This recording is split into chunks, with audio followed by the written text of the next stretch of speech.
Bonjour à tous. Chers amis internautes, on a l'occasion aujourd'hui de converser et d'aborder le sujet de la politique étrangère en 14-18 avec un grand historien de la Grande Guerre. Merci Monsieur Jean-Yves Le Naour d'être présent aujourd'hui dans les locaux de la Fondation, à la veille de la commémoration de la Première Guerre mondiale, en tout cas de l'armistice de 18. Nous vous remercions d'être parmi nous. Et pour parler du livre, Djihad 14-18, la France face au panislamisme. Pour entrer dans le vif du sujet, je vais vous laisser, Jean-Yves Le Naour, de vous présenter. Et parce que je dis juste à nos amis internautes que vous êtes un grand historien de la Grande Guerre et vous avez publié des livres qui font autorité et aussi des BD pour s'adresser au public le plus large autour du récit de 14-18 qui a tant marqué la mémoire collective contemporaine. Eh bien, vous avez tout dit. Voilà, je suis historien, j'ai fait ma thèse en 2000, donc ça fait déjà maintenant presque 25 ans que je travaille sur la Première Guerre mondiale. J'y ai consacré peut-être une trentaine d'ouvrages et une dizaine de bandes dessinées, parce que je pense que la bande dessinée, c'est un très bon média pour parler aussi à d'autres générations qui ne lisent pas forcément de livres d'histoire. Alors, je vous remercie pour ces mots, mais vous avez vu, j'ai essayé de souligner aussi le fait que vous avez publié aussi ces livres en BD, mais la Fondation a souhaité vous recevoir, Jean-Yves, parce que vous avez abordé, me semble-t-il, un angle mort. Un angle mort dans les études historiographiques relatives au récit de la Grande Guerre. Que s'est-il passé dans le monde islamique qui était sous la férule des empires coloniaux, notamment français et britanniques, et comment, et c'est l'originalité de votre livre, a été conçue, je dirais, la politique étrangère allemande qui était philo-panislamiste, en pensant que les populations musulmanes, eu égard aux contraintes inhérentes à l'ordre colonial, allaient se soulever au service des forces à l'époque de la politique allemande. Voilà, c'est l'originalité de ce livre. Et pour entrer dans le vif du sujet, parce que si vous en êtes d'accord, voilà, j'ai pensé à 4 grandes thématiques. Et la première thématique, c'était l'Allemagne et l'Empire ottoman, le panislamisme au cœur de la relation germano-ottomane. Et en lisant ce beau livre, figurez-vous, j'ai découvert un personnage tout à fait fascinant. Et si vous le voulez bien, on peut commencer par cela. La figure de Max von Oppenheim. Et on voit aussi la force de l'orientalisme scientifique allemand dans la construction de la Weltpolitik, donc dans la construction de la diplomatie allemande. Que pouvez-vous nous dire, mon cher Jean-Yves, sur cette figure iconoclaste qu'était Max von Oppenheim ? Alors c'est un personnage assez fascinant et je crois qu'il est totalement ignoré, en tout cas ici en France. Il est baron, il vient d'une famille de banquiers et puis c'est un petit peu un Laurence d'Arabie allemand, c'est-à-dire qu'on ne sait pas trop s'il est archéologue, s'il est espion, s'il est agent allemand, il est un petit peu tout ça à la fois. C'est un peu un aventurier aussi, il a beaucoup bourlingué dans tout le Machrek, dans le Maghreb également. Il a fouillé les ruines d'une ville, je crois en Palestine, Tel Alat, et puis il joue le rôle un peu d'agent allemand. Il sera d'ailleurs nommé consul en 1909 en Égypte. Alors il vit à l'oriental, hein, il est habillé en djellaba, il parle parfaitement l'arabe et il prend des contacts avec les milieux nationalistes ou proto-nationalistes parce qu'il veut servir son pays et c'est un des premiers, c'est le premier d'ailleurs, à envoyer un rapport en 1898, au cours de l'été 1898, à Guillaume II, à la Wilhelmstrasse, c'est-à-dire aux affaires étrangères allemandes, pour dire il y a peut-être une piste en cas de guerre européenne, on pourrait soulever les populations musulmanes, mais pour cela, il faudrait que vous vous alliez avec l'Empire ottoman, voilà, pour que, en cas de guerre européenne, embarrasser les Anglais. Il pensait d'abord aux Anglais, il ne pensait pas encore aux Français. Si les Anglais perdaient l'Égypte, ils perdraient le contrôle du canal de Suez, donc ça serait extrêmement grave pour les Britanniques. Donc voilà, l'idée, c'est lui, ce baron Max von Oppenheim, c'est lui le premier qui a eu l'idée. Mais il est mal considéré aux affaires étrangères parce qu'il vit à l'oriental, il a un harem, et puis on le considère comme un cinglé, complètement. Mais quand la guerre se rapproche, eh ben, ces théories sont de plus en plus, mises sur la table et elles arrivent à convaincre de plus en plus. Moltke, par exemple, von Moltke, qui est le chef de l'armée allemande, il est convaincu. Guillaume II, l'empereur, est convaincu depuis 1898. Il est un des premiers à avoir lu ce rapport. Donc, ces thèses, elles avancent, oui. Alors, est-ce qu'on peut dire aussi que cette vision pan-islamiste était liée à une forme d'islamophilie des élites politiques dirigeantes allemandes? Eh bien, pas du tout. Pas du tout, parce que, vous voyez, Guillaume II, il n'a que de mépris, il n'a que du mépris pour les Turcs, et encore plus pour le sultan, Abdulhamid, le sultan rouge, celui des grands massacres des Arméniens. Hein, il y a déjà eu entre 100 000 et 300 000 Arméniens qui ont été tués sous le règne d'Abdulhamid, mais c'est de la réelle politique. C'est de la réelle politique, simplement, c'est de la stratégie. Ça tombe bien, on a un sultan, on a l'Empire ottoman qui est un peu l'homme malade de l'Europe. Je vais m'en rapprocher, on va faire une alliance, on va avoir de bons liens d'amitié tout d'abord, une alliance militaire peut-être par la suite, parce que ça pourra me servir en cas de guerre en Europe. Ce n'est pas du tout un philo-pan-islamisme, on s'en moque, mais il y a, il y a au contraire l'idée d'une instrumentalisation politique, tout simplement, et une erreur. Parce qu'une grande erreur qui est à l'origine de ce rapprochement entre l'Allemagne et l'Empire ottoman, c'est que Guillaume II voit l'islam comme monolithique. Il est persuadé et les musulmans sont des fanatiques, et qu'on va appuyer sur un bouton et ils vont tous se lever en brandissant le cimetière.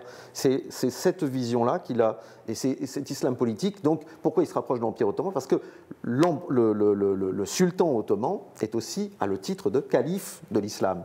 Alors, les sultans ottomans s'en moquaient pas mal de ce titre, qui faisait partie des vieilleries médiévales qui faisaient partie de leur autorité depuis le XVIe siècle, qu'ils ont conquis le monde arabe.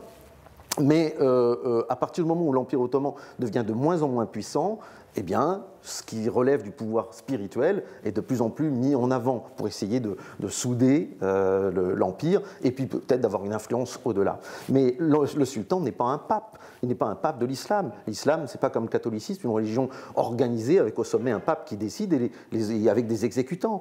Et Guillaume II voit les choses comme ça. Donc il est persuadé que le sultan, en appelant au djihad, tous les musulmans vont se soulever.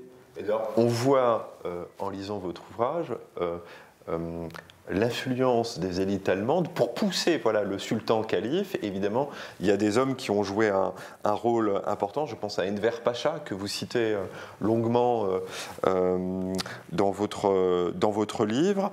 Et aussi inattendu soit-il, on apprend le rôle des jeunes Turcs. Alors que le rôle des jeunes Turcs étaient des militants nationalistes turcs, ont joué aussi la carte pan-islamiste et dans ce rapprochement avec la politique allemande. Oui, c'est complètement fou parce que les jeunes Turcs, ce sont des laïcs. QUE, c'est-à-dire qu'ils sont athées, mécréants au mieux, et au départ, la religion, ils s'en moquent pas mal. Donc, ils ont même d'ailleurs leur parti, le comité Union et Progrès, a été fondé un 14 juillet, leur référence c'est la France, leur devise c'est liberté, égalité, fraternité. Donc, la religion, ils s'en moquent pas mal. Et puis, il y a la guerre des Balkans, en 1912-1913, et ils s'aperçoivent finalement, ces jeunes Turcs, Enver Pacha, par exemple, c'est pour ça que la religion, ça peut être aussi mobilisateur, un facteur de mobilisation, effectivement. Donc, à partir de ce moment-là, le pouvoir spirituel, eh bien, il peut aussi être agité. Mais attention, ils savent très bien une chose, c'est un peu une épée de Damoclès. Nous avons une arme qui est le pan-islamisme. Le sultan, en tant que calife de l'islam, peut parler à tous les musulmans du monde. Attention, attention. Mais c'est une épée de Damoclès, mais attention, si cette épée est décrochée, on verra bien si elle est efficace ou non. Et donc c'est un peu cela, il ne faut jamais la décrocher, cette épée-là, parce qu'ils savent très bien que ça ne marchera pas en réalité.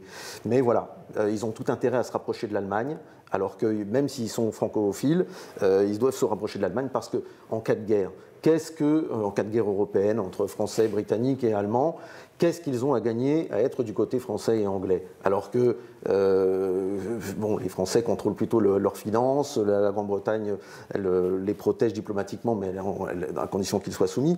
Ça serait le statu quo s'il y avait la victoire de ces puissances occidentales. Mais si l'Allemagne gagne, eh bien, ils seront libérés donc, des contraintes financières et puis ils pourront reconquérir leur place, ce sera le retour de l'Empire ottoman en reprenant l'Égypte, en reprenant la Libye qui a été conquise par l'Italie, la Tunisie en 1881 par les Français, l'Algérie peut-être en 1830, et puis peut-être aussi la réalisation du rêve pantourien, la réunion de tous les Turcs, hein, donc c'est tout le Caucase et puis toute l'Asie centrale. Ça pourrait être, et peut-être même pour ceux qui rêvent, aller jusqu'aux Indes musulmanes, hein, l'actuel Pakistan. Alors vraiment, ce serait un immense empire, mais pour ça, il faut que l'Allemagne gagne, et il faut être dans le bon camp.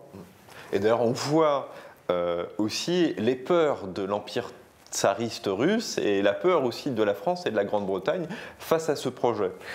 On en vient à leur réaction, et notamment à la réaction franco-britannique face au projet du pan-islamisme. Comment la France réagit-elle face à cette projection allemande? Alors il y a une grande peur. Il y a une grande peur. Vraiment, le djihad qui est proclamé en novembre, puisque l'Empire ottoman entre en guerre le 29 octobre, mais le djihad est proclamé début novembre, ça suscite une énorme peur à Paris, à Londres, à Saint-Pétersbourg. Et effectivement, on a cette terreur que, là aussi, il y a peut-être cette vision un peu monolithique de l'islam et des musulmans, cette terreur de voir le soulèvement. Et en fait, il ne se passe rien. Mais néanmoins, il y a cette peur. Alors, pour contrer la manœuvre allemande, eh bien, ce qu'on va faire, c'est qu'on va solliciter les autorités, les vieux turbans, comme on dit, les autorités musulmanes reconnues, pour faire des proclamations dans la presse en Algérie. Alors, au Maroc, il ne se passe rien, parce que le sultan est lui-même calife d'une certaine façon. Il est descendant du prophète en plus ou moins directe ligne. Donc, au niveau du Maroc, là, il ne peut pas y avoir de suivisme du sultan de Constantinople. On s'en moque totalement. Mais on a surtout peur de la réaction des Algériens et des Tunisiens. Et en fait, il ne se passe rien. Et c'est le loyalisme qui va dominer, ou l'attentisme, qui n'est pas tout à fait la même chose. Même si vous montrez qu'en Tunisie, il y a un philo-ottomanisme aussi qui a énormément imprégné une partie des élites tunisiennes par rapport à la politique turco-allemande. C'est vrai qu'on retrouvera aussi des prédicateurs tunisiens comme Al-Tounsi qui iront en Allemagne pour essayer d'évangéliser les tirailleurs nord-africains qui ont été faits prisonniers par les Allemands, qui sont rassemblés dans des camps autour de Berlin, le camp de Zossen notamment, et qui essayent de les... Comme le Viet Minh l'a fait, la rééducation politique, le Viet Minh l'a fait avec les prisonniers français en Indochine, eh bien, l'Allemagne a inventé cela déjà avec des prédicateurs qui vont tenter de retourner les esprits en disant mais pourquoi combattez-vous, engagez-vous dans l'armée du sultan, mais ça n'a pas marché non plus. Alors, à ce sujet, on voit l'influence qu'a eu à l'époque les administrateurs coloniaux. Je pense à des figures, si je vous cite pêle-mêle dans le livre, Charles Luto, le maréchal Lyotet, qui a eu un rôle considérable, on le voit, parce qu'il était lui-même aussi ministre de la guerre pendant une année, puisqu'il a fait une parenthèse dans l'exercice de ses fonctions en tant qu'administrateur colonial au Maroc. On voit aussi le rôle des agents diplomatiques dans le Levant. Et on voit toute une ingénierie intellectuelle et administrative au service de la conception d'une politique étrangère pour contrer la vision allemande. Et on voit aussi des divergences entre ces mêmes administrateurs coloniaux sur la politique à suivre. Et en fait, vous montrez une chose, c'est que la France est une puissance musulmane. Alors non seulement c'est un fait, la France est une puissance musulmane, mais elle se présente comme telle. Elle se présente comme telle. Alors que c'est aussi un pays laïque depuis 1905, hein, bien sûr, avec la séparation de l'Église et de l'État, des églises, mais elle se présente comme une puissance musulmane parce qu'elle a des sujets musulmans. Elle a des sujets, il y a des Français musulmans, et donc elle doit aussi s'en occuper. Mais vous avez raison de dire que les statuts ne sont pas tout à fait les mêmes. Le Maroc et la Tunisie sont des protectorats, alors que l'Algérie, ce n'est même plus une colonie, c'est un territoire français. Ce sont 3 départements.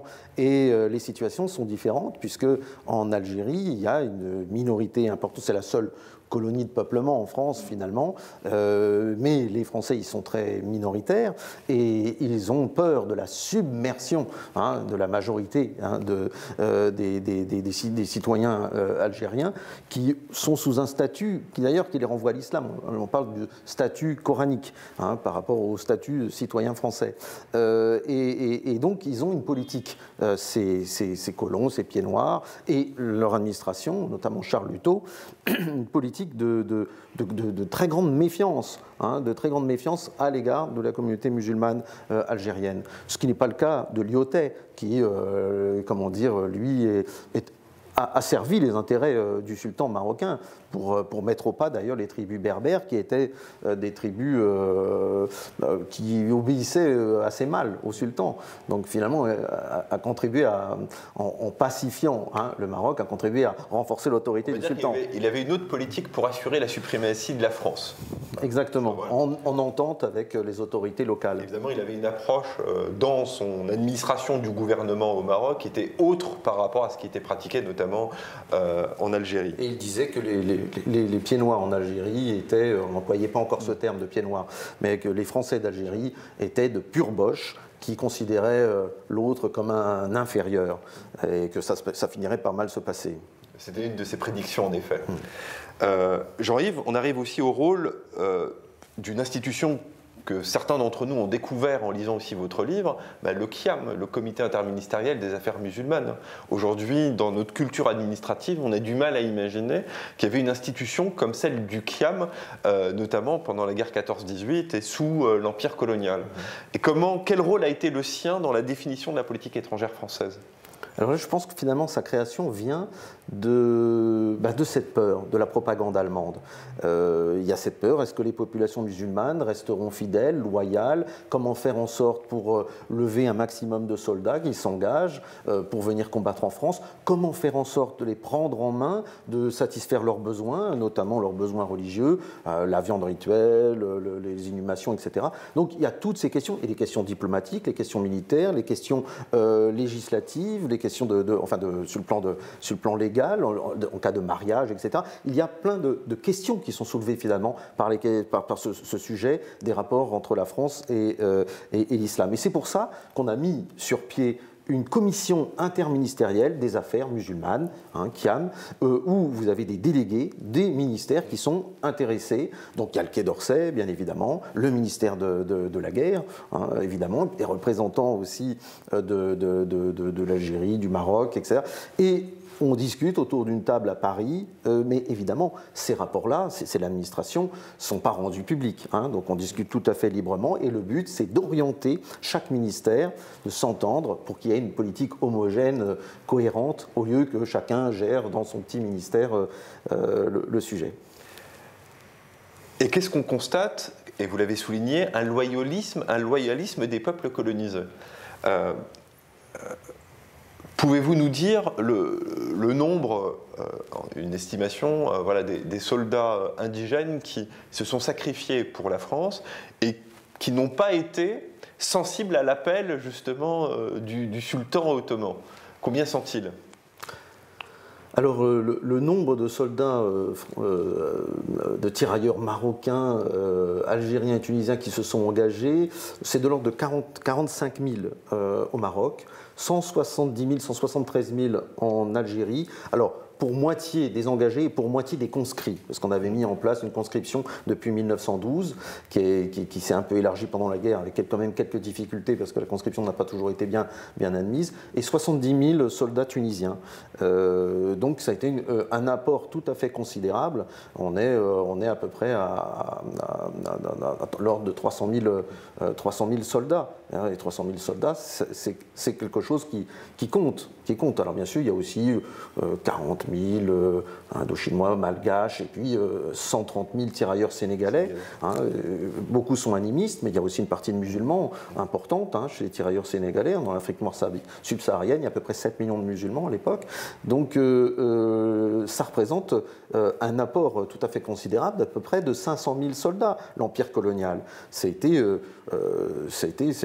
extrêmement, c'était un secours très, très important. La France, il ne faut pas oublier que c'est un pays de 39 millions d'habitants face à une Allemagne qui a 65 millions d'habitants et qui peut aligner beaucoup plus de soldats. Donc elle a gratté un petit peu les fonds de tiroir et fait appel à tous ses enfants, et il y a eu ces engagements qui ont surpris même par leur nombre, parce qu'il y avait, comme on l'a rappelé, cette grande peur en 1914, seront-ils fidèles, seront-ils loyaux, et cette peur même, elle a perduré même encore en métropole, parce que est-ce qu'ils vont être de bons soldats, est-ce qu'ils ne vont pas déserter? D'ailleurs, les Allemands faisaient tout pour que les soldats désertent. J'allais y venir, mais parce que les Allemands avaient aussi construit une ingénierie pour arrimer les soldats arrêtés, pour leur montrer que l'Allemagne était au service de l'islam. On voyait justement que leur action allait dans ce sens. Donc il fallait les encourager à la désertion. Alors comment?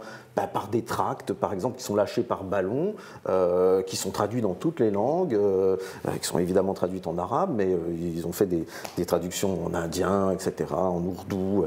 Et puis, par porte-voix, dans les tranchées, on fait venir des prédicateurs qui parlent de la tranchée allemande, désertez, rejoignez-nous. Pourquoi combattez-vous? Pour vos oppresseurs, pour vos dominateurs, venez nous rejoindre, venez rejoindre l'armée du sultan, et d'agiter le drapeau vert de l'islam. Et ça les mettait vraiment en rogne, les tirailleurs, parce qu'ils voyaient bien une chose, c'est qu'en brandissant le drapeau vert de l'islam, les Allemands en fait, étaient dans une instrumentalisation claire et nette, et ça c'était tout à fait clair. Donc il y a eu quelques déserteurs, c'est vrai. Par exemple, il y a eu un lieutenant qui s'appelait Boukabouya, qui a été frustré de ne pas pouvoir monter dans la hiérarchie parce qu'il n'était pas de nationalité française. Et donc il a fini par déserter. Mais ce que disaient les Allemands dans leur propagande, qui était les tirailleurs, l'islam est méprisé en France et les musulmans en France sont humiliés, etc. Les soldats voyaient bien que ce n'était pas vrai, puisque il y avait des tirailleurs dans les cuisines, la viande était abattue rituellement. À partir d'octobre 14, parce qu'avant, pendant la retraite, c'est vraiment, il y avait des charniers, on abandonnait les corps, il y avait la retraite. À partir d'octobre 14, quand le front se fixe, il y a des directives pour que les corps soit, d'ailleurs c'est leurs camarades qui enterrent eux-mêmes les morts, nus dans un drap avec la prière, le corps lavé, etc., la tête tournée vers la Mecque, etc. Donc on respectait les fêtes également, des méchouis pendant les kébirs. Bon. Vous précisez aussi dans le livre. Voilà, donc les tirailleurs voient très bien que l'accusation qui est portée par les Allemands de mépris de l'islam est fausse. Et puis je crois que peut-être que la France avait à cœur de prouver que c'était faux, et peut-être qu'elle en faisait aussi beaucoup pour montrer, vous avez vu, comme on prend soin de vous. Oui, j'ai vu que c'était un facteur d'art, parce que même la France organise aussi le pèlerinage à l'époque, parce que c'est le lancement du pèlerinage. Les Français aussi instrumentalisent l'islam d'une certaine façon, puisqu'ils se disent puissance musulmane, donc ils vont organiser le pèlerinage, ils vont financer le voyage à des notables essentiellement, parce que c'est important pour qu'ils puissent rentrer au pays en disant, vous voyez, comme la France m'a bien traité. Ils vont acheter un hôtel, ouvrir un hôtel en Arabie, je ne sais plus, à Jeddah, je crois, et puis, ou à la Mecque, je ne me rappelle plus exactement, et puis ils vont financer en 17-18 le voyage, un bateau, là aussi, affrété. Donc là aussi, vous voyez, comme la France est bien gentille, mais bon, là, tout ça aussi, c'est de l'instrumentalisation. Pour finir sur la question du loyalisme des peuples colonisés et puis ce nouveau monde post-18 qui est en train d'émerger, mon cher Jean-Yves, une question de politique étrangère, parce que c'est à ce moment-là que la diplomatie britannique va nouer une relation avec le shérif Hussein, shérif de la Mecque, pour soutenir le mouvement nationaliste arabe contre l'Empire ottoman. Donc c'est la préparation de la grande bataille, la grande révolte de 1916. Et comment la France se positionne-t-elle sur ce rapprochement, on va dire, entre la Grande-Bretagne et le mouvement nationaliste? Même si l'establishment britannique, entre guillemets, est aussi attentif et on va dire, regardant par rapport aux ambitions du shérif Hussein, qui représente la dynastie des Hachémites dans la région du Hijaz. Parce qu'il y a un grand jeu qui se prépare. Parce que là, oui. Le grand jeu proche-oriental dont nous ne sommes pas sortis encore, puisque effectivement les populations arabes de l'Empire ottoman se disent mais c'est peut-être l'occasion, cette guerre, de prendre notre indépendance. Et donc dans les premiers temps, il y a un petit peu d'attentisme de la part du shérif de la Mecque, Hussein, et puis quand il voit qu'effectivement que l'Empire ottoman est tenu en échec sur ses offensives, eh bien il commence à se rapprocher des Anglais, qui leur fournissent, qui vont lui fournir des armes, qui vont lui fournir de l'argent, jusqu'à ce 10 juin 1916 où de sa fenêtre, de son palais, il va tirer sur la caserne turque et il va lancer donc cette insurrection arabe contre les Turcs qui ruine complètement le projet pan-islamique, puisque c'est des musulmans contre des musulmans, et le shérif de la Mecque dit même, puisqu'il possède les lieux saints, il dit même que les Turcs sont de mauvais musulmans, donc en quelque sorte c'est djihad contre le djihad. Et ce qui est plus important encore, c'est la question nationale contre la question religieuse. C'est le panarabisme contre le panislamisme. Et là, il y a un nouvel élément, mais effectivement, Hussein veut créer un grand royaume arabe, et ça, les Britanniques, qui iraient de Damas jusqu'à Aden, de Jérusalem jusqu'à Bagdad, là, les Britanniques ne sont pas tout à fait d'accord. Le grand royaume arabe qu'ils veulent bien lui donner, c'est l'Arabie, et puis c'est tout. Parce que ce que Hussein ne sait pas à l'époque, c'est l'arrangement franco-britannique sur les accords Sykes-Picot. Oui, ces accords de 1916, il en a eu un petit peu vent. Mais bon, il pense que sa participation à la guerre, et puis peut-être qu'il y aura un fait accompli.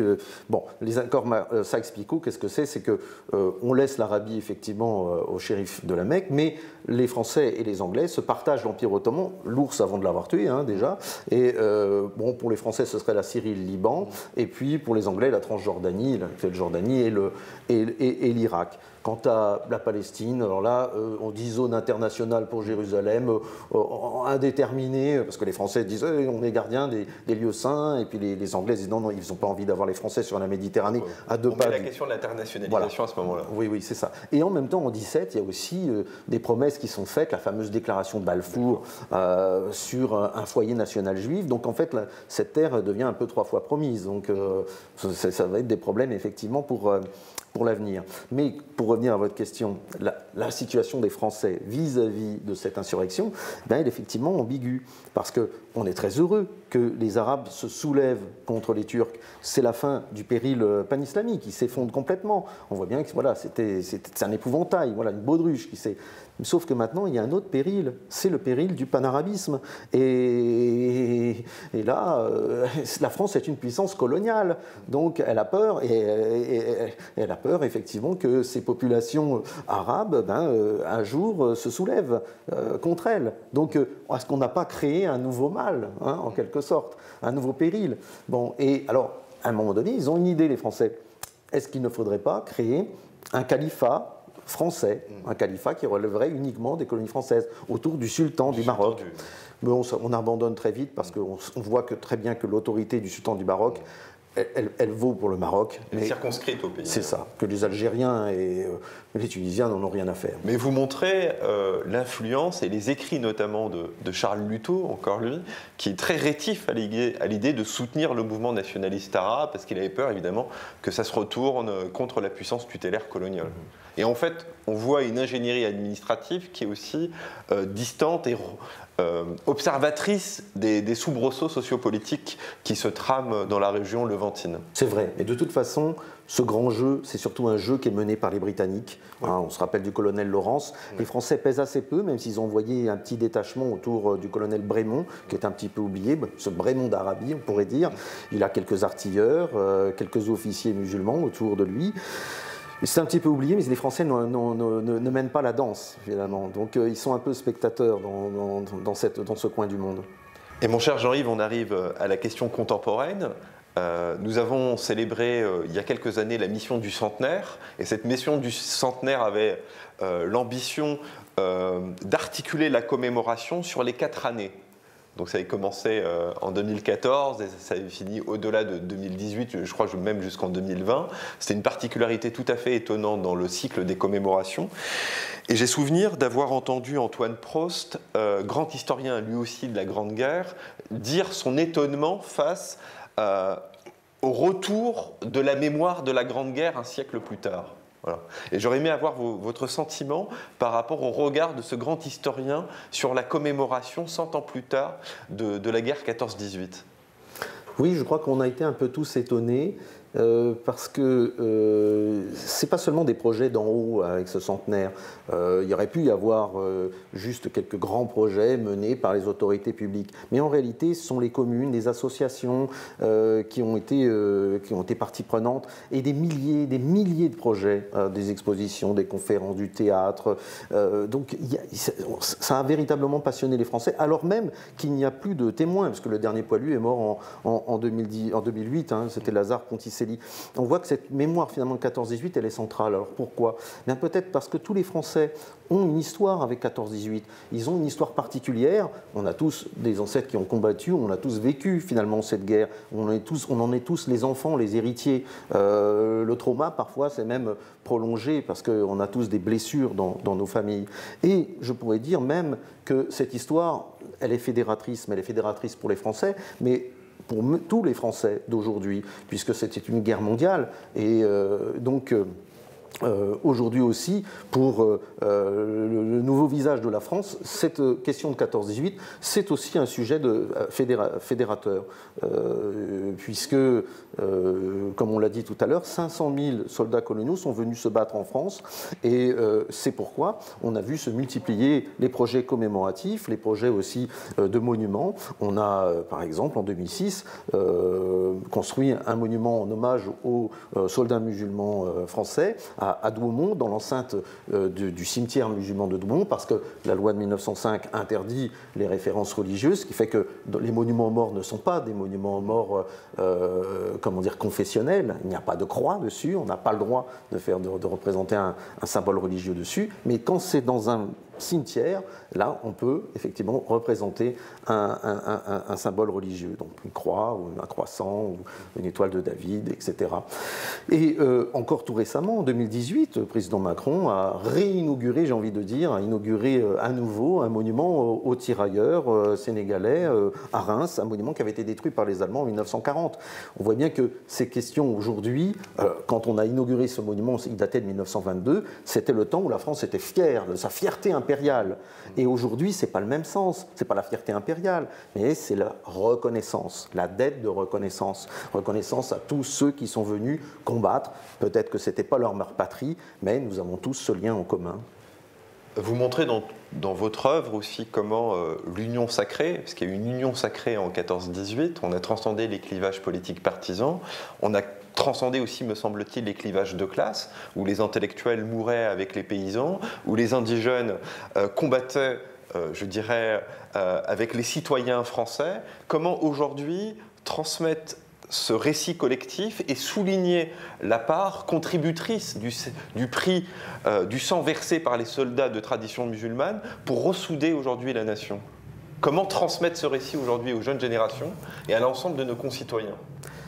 Question difficile, parce que cette question-là, il ne faut pas la poser à un historien, parce que l'historien, c'est celui qui regarde le passé. Hein, vous savez, Lao Tse a dit « L'histoire est une lanterne accrochée dans le dos des hommes qui éclaire le chemin parcouru, mais devant nous, nous sommes toujours dans l'obscurité. » Et cette question, elle est politique. Et je ne suis pas sûr que mon avis ait une quelconque autorité par rapport à la vie de quelqu'un d'autre. C'est une question qui nous préoccupe tous en tant que citoyens. Comment faire une société qui soit moins fracturée, ou qui soit moins, comment dire, où la religion soit moins instrumentalisée, car elle l'est aujourd'hui de tous les côtés. Comment faire une société plus solidaire, où nous soyons moins dans l'affrontement les uns contre les autres. C'est tout l'enjeu des années qui viennent et du pacte républicain qu'il faut défendre, et qu'il faut défendre à tout prix.